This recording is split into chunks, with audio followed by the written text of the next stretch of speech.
전능하사 천지를 만드신 하나님 아버지를 내가 믿사오며 그 외아들 우리 주 예수 그리스도를 믿사오니 이는 성령으로 잉태하사 동정녀 마리아에게 나시고 본디오 빌라도에게 고난을 받으사 십자가에 못 박혀 죽으시고 장사한 지 사흘 만에 죽은 자 가운데서 다시 살아나시며 하늘에 오르사 전능하신 하나님 우편에 앉아 계시다가 저리로서 산자와 죽은 자를 심판하러 오시리라. 성령을 믿사오며 거룩한 공회와 성도가 서로 교통하는 것과 죄를 사하여 주시는 것과 몸이 다시 사는 것과 영원히 사는 것을 믿사옵나이다. 아멘. 찬송가 73장입니다. 찬송가 73장입니다. 내 눈을 들어 두루 살피니 산악이라. 날 돕는 구원 어디서나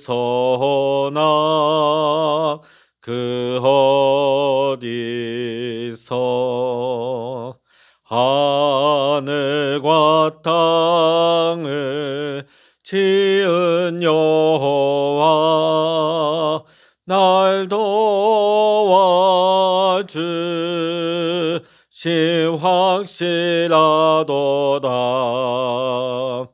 주께서 나의 가는 곳마다 지키시며 졸지도 않고 깨어 계셔서 늘 지키네.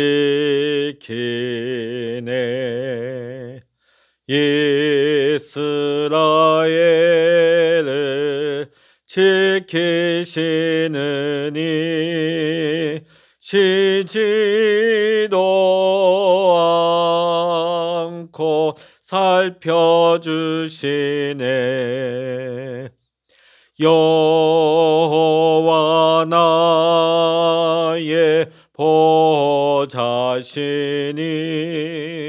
늘 지키며 오른팔 들어 보호하시고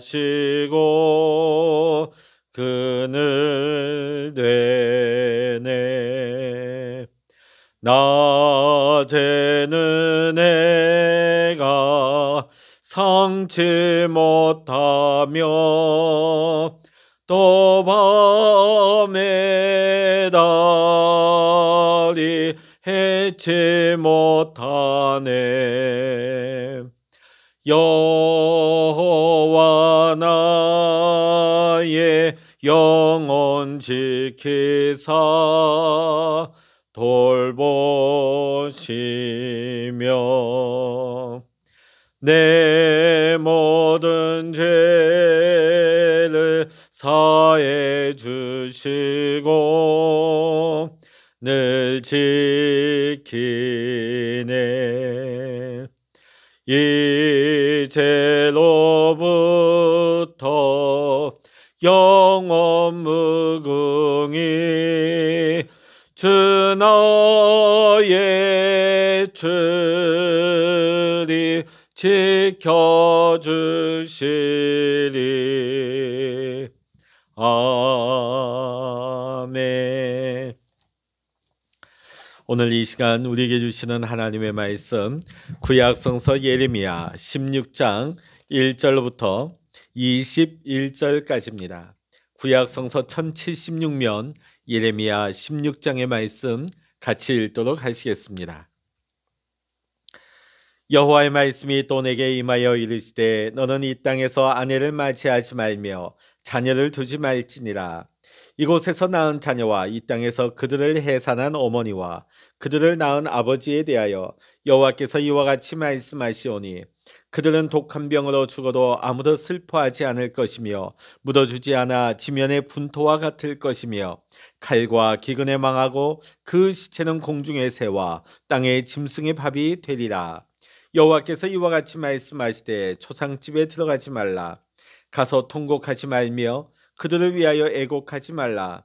내가 이 백성에게서 나의 평강을 빼앗으며 인자와 사랑을 제함이라. 여호와의 말씀이니라. 큰 자든지 작은 자든지 이 땅에서 죽으리니 그들이 매장되지 못할 것이며 그들을 위하여 애곡하는 자도 없겠고 자기 몸을 베거나 머리털을 미는 자도 없을 것이며 그 죽은 자로 말미암아 슬퍼하는 자와 떡을 떼며 위로하는 자가 없을 것이며 그들의 아버지나 어머니의 상사를 위하여 위로의 잔을 그들에게 마시게 할 자가 없으리라. 너는 잔치집에 들어가서 그들과 함께 앉아 먹거나 마시지 말라. 만군의 여호와 이스라엘의 하나님께서 이와 같이 말씀하시니라. 보라, 기뻐하는 소리와 즐거워하는 소리와 신랑의 소리와 신부의 소리를 내가 내 목전 내 시대에 이곳에서 끊어지게 하리라. 내가 이 모든 말로 백성에게 말할 때에 그들이 내게 묻기를 여호와께서 우리에게 이 모든 재앙을 선포하시면 어찌 됨이며 우리의 죄악은 무엇이며 우리가 우리 하나님 여호와께 범한 죄는 무엇이냐 하거든. 너는 그들에게 대답하기를 여호와께서 말씀하시되 너희 조상들이 나를 버리고 다른 신들을 따라서 그들을 섬기며 그들에게 절하고 나를 버려 내 율법을 지키지 아니하였습니다. 너희가 너희 조상들보다 더욱 악을 행하였도다. 보라, 너희가 각기 악한 마음의 완악함을 따라 행하고 나에게 순종하지 아니하였으므로 내가 너희를 이 땅에서 쫓아내어 너희와 너희 조상들의 알지 못하던 땅에 이르게 할 것이라. 너희가 거기서 주야로 다른 신들을 섬기리니 이는 내가 너희에게 은혜를 베풀지 아니함이라 하셨다 하라. 여호와의 말씀이니라. 그러나 보라, 날이 이르리니 다시는 이스라엘 자손을 애굽 땅에서 인도하여 내신 여호와께서 살아계심을 두고 맹세하지 아니하고 이스라엘 자손을 북방 땅과 그 쫓겨났던 모든 나라에서 인도하여 내신 여호와께서 살아계심을 두고 맹세하리라. 내가 그들을 그들의 조상들에게 준 그들의 땅으로 인도하여 드리리라. 여호와의 말씀이니라. 보라, 내가 많은 어부를 불러다가 그들을 낫게 하며 그 후에 많은 포수를 불러다가 그들을 모든 산과 모든 언덕과 바위 틈에서 사냥하게 하리니 이는 내 눈이 그들의 행위를 살펴보므로 그들이 내 얼굴 앞에서 숨기지 못하며 그들의 죄악이 내 목전에서 숨겨지지 못함이라. 내가 우선 그들의 악과 죄를 배나 갚을 것은 그들이 그 미운 물건의 시체로 내 땅을 더럽히며 그들의 가증한 것으로 내 기업에 가득하게 하였습니다. 여호와 나의 힘 나의 요새 환난 날의 피난처시며 민족들이 땅 끝에서 죽게 이르러 말하기를 우리 조상들의 계승한 바는 허망되고 거짓되고 무익한 것뿐이라. 사람이 어찌 신 아닌 것을 자기의 신으로 삼겠나이까 하리이다.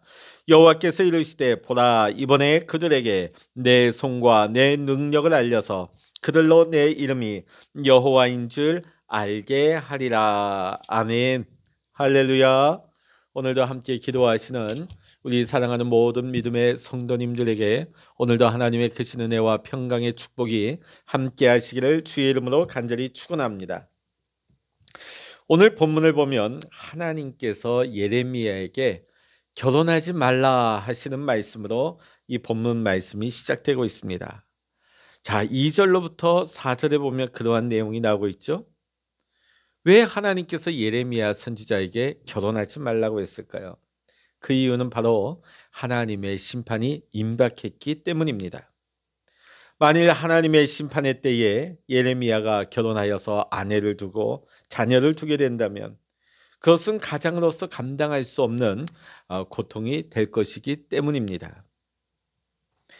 그러기에 본문에서 예레미야에게 하나님은 결혼하지 말라 하시고는 그 땅에 살고 있는 사람들, 특별히 결혼하여서 자녀를 낳은 자들, 또 그들이 낳은 자녀들 모두가 고통을 당하게 될 것이라고 말씀하고 있습니다. 그들이 독한 병으로 죽거나 칼과 기근에 망하여도 문제는 그들은 매장해 줄 이도 없고 슬퍼 애곡해 줄 사람도 없다고 말씀하십니다. 그만큼 마지막 날에 이 땅이 당하게 될 고난의 정도를 잘 묘사하고 있는 것입니다. 우리 주님은 이 심판에 대해 강도를 더해가면서 말씀하고 계십니다. 5절부터 7절까지 우리 같이 한번 읽어보십니다. 5절로부터 7절입니다. 여호와께서 이와 같이 말씀하시되 초상집에 들어가지 말라. 가서 통곡하지 말며 그들을 위하여 애곡하지 말라. 내가 이 백성에게서 나의 평강을 빼앗으며 인자와 사랑을 제함이라. 여호와의 말씀이니라. 큰 자든지 작은 자든지 이 땅에서 죽으리니 그들이 매장되지 못할 것이며 그들을 위하여 애곡하는 자도 없겠고 자기 몸을 베거나 머리털을 미는 자도 없을 것이며 그 죽은 자로 말미암아 슬퍼하는 자와 떡을 떼며 위로하는 자가 없을 것이며 그들의 아버지나 어머니의 상사를 위하여 위로의 잔을 그들에게 마시게 할 자가 없으리라. 아멘. 예레미야에게 결혼하지 말라고 말씀하신 하나님은 이제 초상집에도 들어가지 말라고, 그 집에 들어가서 통곡하거나 애곡하지 말라고 말씀하십니다. 자, 이렇게 말씀하시면 거기 가면 부정타기 때문이 아니에요. 우리 가끔 그 초상집에 보면 아이들 데리고 가지 않죠? 왜 그렇습니까? 부정탄다고, 아이들한테 안 좋다고. 그래서가 아닙니다. 부정타서가 아닙니다. 이렇게 말씀하시면 앞으로 닥칠 민족적인 고통이 너무나 크기 때문에 한 개인의 죽음에 슬퍼하기에는 그럴 여유가 없다. 한 개인의 죽음에 연연할 그런 여유조차 없게 된다는 것이죠. 어떻게 보면 지금 우리 한국 교회와 이 민족의 현실이 그렇지 않을까 싶습니다. 이미 하나님의 진노의 때가 우리 문 앞에 이르렀는데, 아니 이미 하나님의 심판을 받고 있다고 해도 과언이 아닐 것입니다. 자, 그런데 과연 우리는 이것을 심각하게 받아들이고 하나님이 우리에게 마지막 때에 주시는 경고의 말씀을 우리는 깨닫고 있습니까? 우리는 그 죄의 자리에서 돌이켜 하나님께로 향하고 있습니까? 자, 오늘 본문의 이스라엘 이 심각한 상태에 대해서 5절에 말씀하고 있죠. 내가 이 백성에게서 나의 평강을 빼앗으며 인자와 사랑을 제함이라. 사무엘 4장을 보게 되면 블레셋에게 법궤를 빼앗기고 이스라엘의 전쟁에서 대패를 하게 되어집니다. 엘리와 그의 두 아들이 죽게 됩니다. 그날 엘리의 며느리 비느하스의 아내가 아들을 낳다가 죽게 되었는데, 이 여인의 자신의 아들의 이름을 뭐라고 짓냐면 이가봇이라고 짓습니다. 이가봇. 그 내용인즉슨 하나님의 영광이 떠났다. 하나님의 영광이 떠났다. 오늘 5절의 말씀, 내가 이 백성에게서 나의 평강을 빼앗으며 인자와 사랑을 제함이라. 사무엘서 4장에 이가봇 하나님의 영광이 떠났다, 이 말씀과 똑같은 의미일 것입니다. 오늘 이 본문에서 말씀하고 있는 이스라엘의 상태가 이것입니다. 하나님의 영광이 떠나버린 이스라엘. 하나님은 그들을 향해 평강도 인자와 사랑도 이제는 제하여 버리시겠다, 이가봇 하시겠다는 말씀을 하시는 것입니다. 오늘 8절과 9절의 말씀 보면 예레미야에게 잔치집에도 가지 말라고 말씀하십니다. 왜 하나님은 결혼도 하지 말라, 초상집에도 들어가지 말라, 심지어는 잔치집에도 들어가지 말라고 했을까요?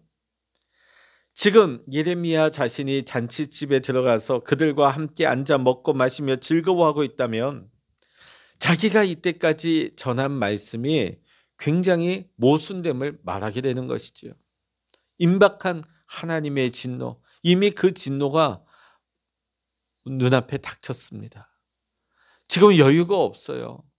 결혼할 그런 여유도 없고 남을 위해서 슬퍼 울 겨를도 없는데 잔치집에 가서 어떻게 거기에서 앉아서 먹고 마시고 즐길 수가 있겠습니까?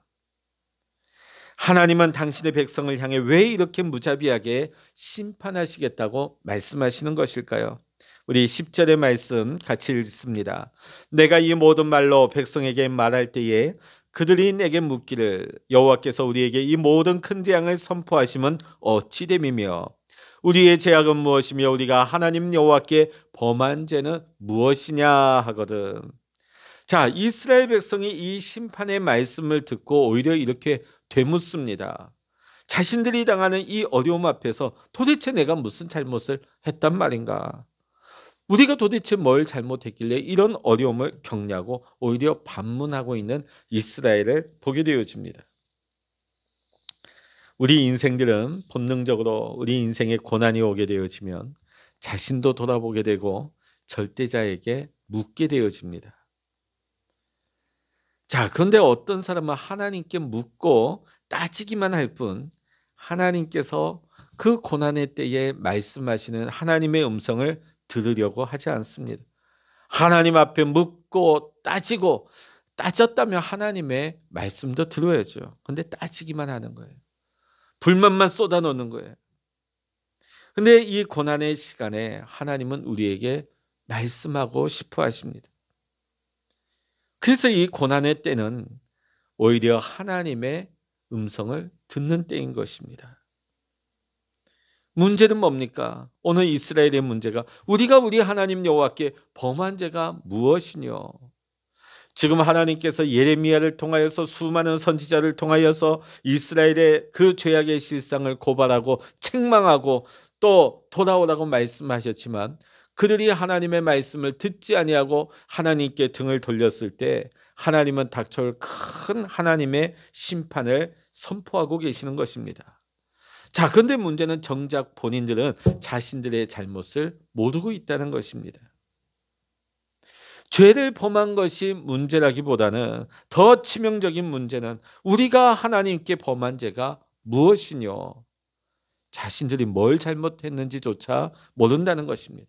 뭘 잘못했는지 모르니까 깨닫지도 못하고 회개하지도 못하고 하나님 앞에 돌아오지도 않는 것이죠.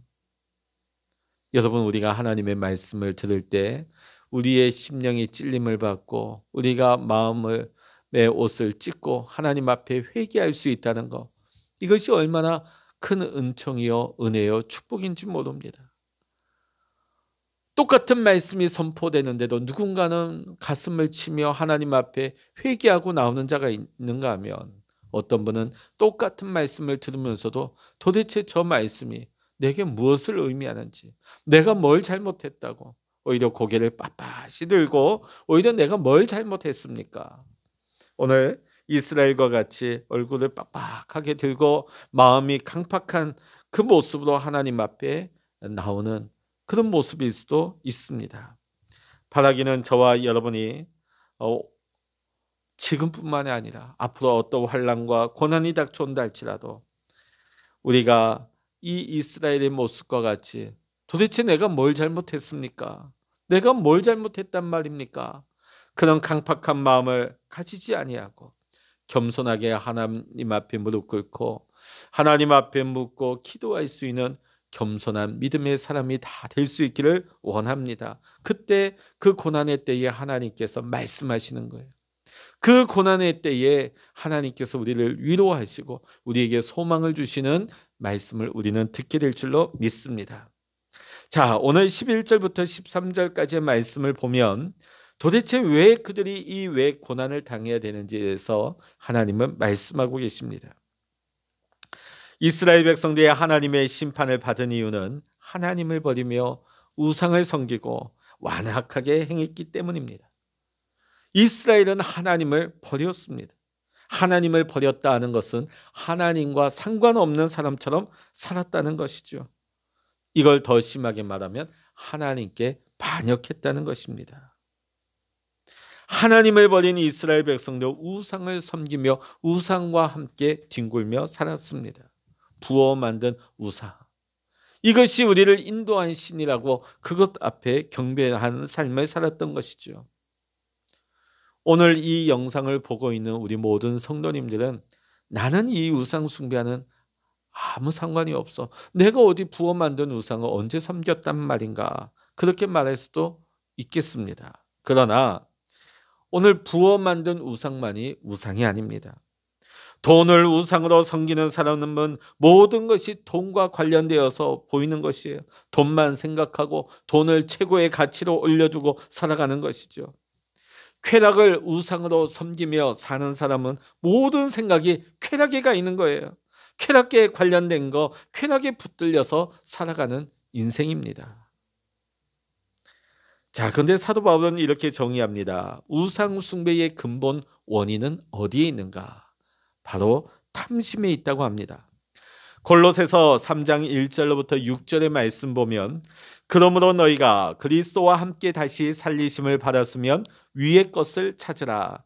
거기는 그리스도께서 하나님 우편에 앉아 계시느니라. 위의 것을 생각하고 땅의 것을 생각하지 말라. 이는 너희가 죽었고 너희 생명이 그리스도와 함께 하나님 안에 감추어졌습니다. 우리 생명이신 그리스도께서 나타나실 그때에 너희도 그와 함께 영광 중에 나타나리라. 그러므로 땅에 있는 지체를 죽이라. 곧 음란과 부정과 사욕과 악한 정욕과 탐심이니 탐심은 우상 숭배니라. 이것들로 말미암아 하나님의 진노가 임하느니라.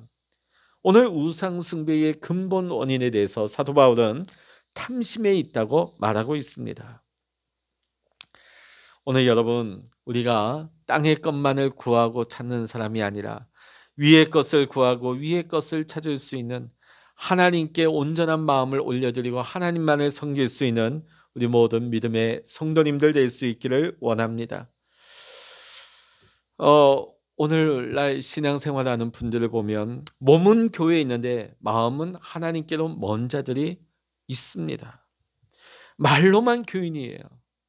믿음은 새치혀로 증명되는 것이 아닙니다. 우리의 믿음은 반드시 삶으로 드러나야 하는 것이고, 삶이 없는 믿음은 거짓이 되고 마는 것입니다. 여기에서 삶이라 하는 것은 완벽한, 완전한 삶을 말하는 것이 아닙니다. 왜냐하면 인간에게는 완전이란 것이 없기 때문입니다. 우리 주의 백성이 하나님의 사람으로, 하나님의 백성으로 살아간다는 것은 점도 흠도 없는 완벽한 삶을 산다는 것이 믿음의 삶이 아닙니다. 하나님의 말씀 앞에서 성실하게 그 말씀대로 살려고 애쓰는 것입니다.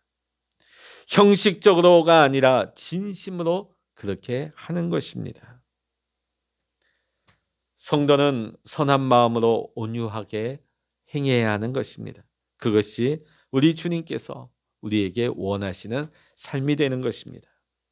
이렇게 심판을 말씀하시던 주님은 갑자기 위로와 소망의 말씀을 주고 계십니다. 그것은 바로 하나님의 사랑입니다. 우리 14절, 15절 같이 읽어보십니다.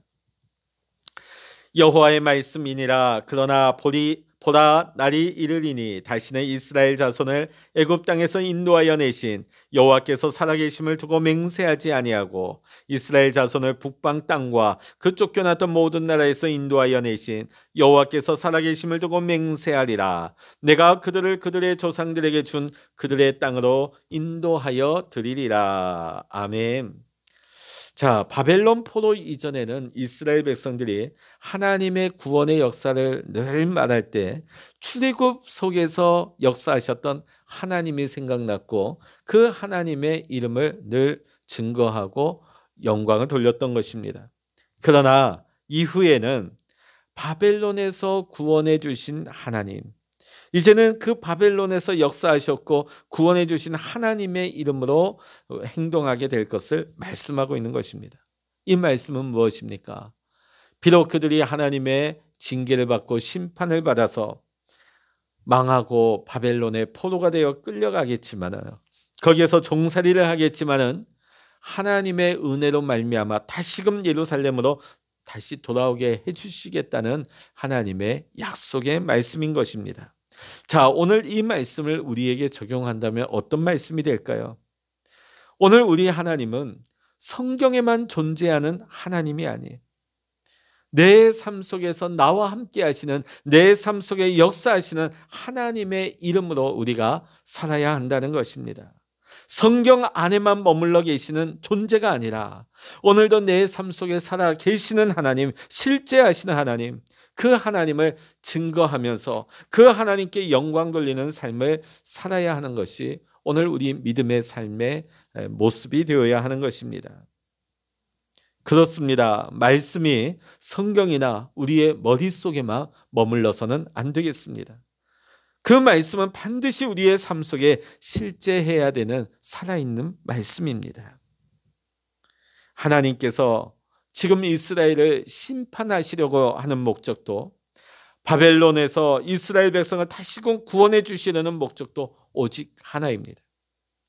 그것은 바로 그들로 내 이름이 여호와인 줄 알게 하는 것입니다. 하나님께서 당신의 백성을 책망하시는 것도 내 이름이 여호와인 줄 알기 위해서입니다. 하나님께서 당신의 백성을 구원해 주시는 목적도 오직 하나, 내 이름이 여호와인 줄 알기 위해서입니다. 그분의 손과 능력을 우리가 늘 인식하고 우리를 책망하고 우리를 구원하시는 하나님의 세밀하신 그 손길에, 그 부르심 앞에 우리가 늘 믿음으로 순종하며 살아가므로 그분이 여호와 하나님인 줄 날마다 고백하고 하나님을 바라보며 하나님과 동행할 수 있는 우리 모든 택함받은 믿음의 성도님들 될 수 있기를 이 시간 주의 이름으로 간절히 축원합니다. 기도하시겠습니다. 할렐루야. 하나님, 오늘 하나님께서는 우리의 모든 삶을 통하여서 하나님의 이름이 높임을 받고 영광 받으시기를 원합니다.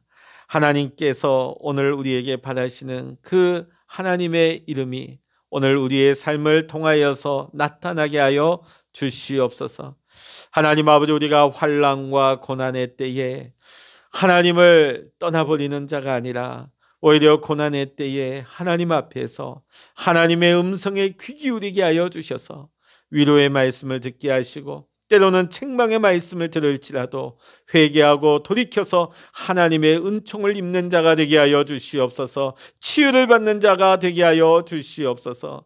하나님 아버지, 오늘 이 아침에도 우리가 하나님의 이름을 높이며 하나님 앞에 엎드립니다.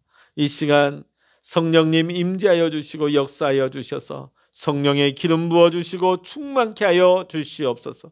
오늘도 내 마음대로 내 뜻대로 내 고집대로 사는 것이 아니라 오늘도 하나님 안에서 하나님의 말씀에 의지하고 믿음으로 순종하며 하나님의 이름을 드러내는 하나님의 영광을 위하여 살아가는 우리 모든 믿음의 성도님들의 삶이 될 수 있도록 우리 주님 축복하여 주시옵소서. 모든 것 우리 주님께 감사드리며 우리 주 예수 그리스도의 이름으로 간절히 기도하옵나이다. 아멘. 찬양하라 내 영혼아, 찬양하라 내 영혼아, 내 속에 있는 것들아 다 찬양하라. 기도하라 내 영혼아, 기도하라 내 영혼아, 내 속에 있는 것들아 다 기도하라.